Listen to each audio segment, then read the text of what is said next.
Hello everyone, পোষণ tracker new update 20.2 চলে এসেছে। প্রতিবারের মতোই আমরা গুগল প্লে স্টোরে গিয়ে পোষণ ট্র্যাকার আপডেট লিখে অ্যাপটিকে আপডেট করে নেব।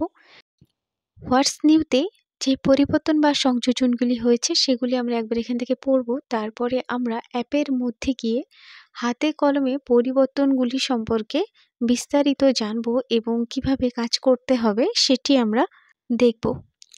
এখানে 1 নম্বরে বলা হয়েছে gestational weight gain in graphical representation is introduced in pregnant women category. দ্বিতীয় বলা হয়েছে latitude and longitude is enabled in the AWC photo capture. Growth chart is introduced in children's category. আর 4 বলা হয়েছে minor bug fixes.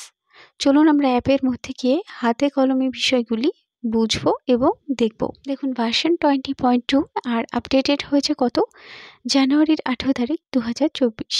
এখন আমরা পোষণ tracker অ্যাপে প্রবেশ করার পরে এখান থেকে প্রেগনেন্ট উম্যান ক্যাটাগরিকে ওপেন করে নেওয়ার পরে বেনিফিশিয়ারির নামের ডান দিকে যে 3 ডট থাকে এই 3 ডট অংশে গেলে আমরা যে এই অংশটি পাই, এখানে দেখুন লেখা আছে জেস্টেশনাল ওয়েট গেইন অর্থাৎ গর্ভকালীন ওজন বৃদ্ধি। আমরা এই অংশে গেলে এখানে দেখুন কি লেখা আছে যে please enter the ANC1 height and weight of beneficiary from MCP card to generate gestational weight gain graph, অর্থাৎ গর্ভকালীন ওজন বৃদ্ধির গ্রাফ আমরা এখান থেকে পাবো। কিভাবে? আমাদের এখানে এন্টার করতে হবে প্রথম ঘরটিতে height in centimetre, weight in KG, তারপর হচ্ছে ডেট অফ ফার্স্ট ANC এবং সেগুলি কিন্তু আমাদের MCP কার্ড থেকে করতে হবে। গর্ভকালীন ওজন বৃদ্ধি সংক্রান্ত গ্রাফটি তখন আমরা এখানে দেখতে পাবো নিচে। তারপরে যে সাবমিট বাটন আছে এই সাবমিট বাটনকে আমরা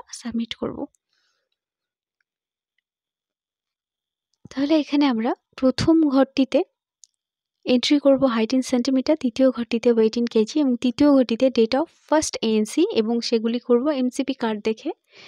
তাহলে এখান থেকে আমরা গর্ভকালীন ওজন বৃদ্ধির একটি গ্রাফ পাবো। এখন আমরা চলে যাব দ্বিতীয় সংযোজনে, যেখানে বলা হয়েছে যে AWC ফটো ক্যাপচার অংশে লঙ্গিটিউড এবং ল্যাটিটিউড অ্যাড করা হয়েছে। এখানে আপনারা 2 নম্বরে এই সংযোজনটি সম্পর্কে দেখতে পাচ্ছেন। এখন আমরা চলুন দেখে নিই তৃতীয় সংযোজন কি হয়েছে। তার জন্য আমরা চলে যাব বেনিফিশিয়ারিজের মধ্যে চিলড্রেন্স ক্যাটাগরিতে।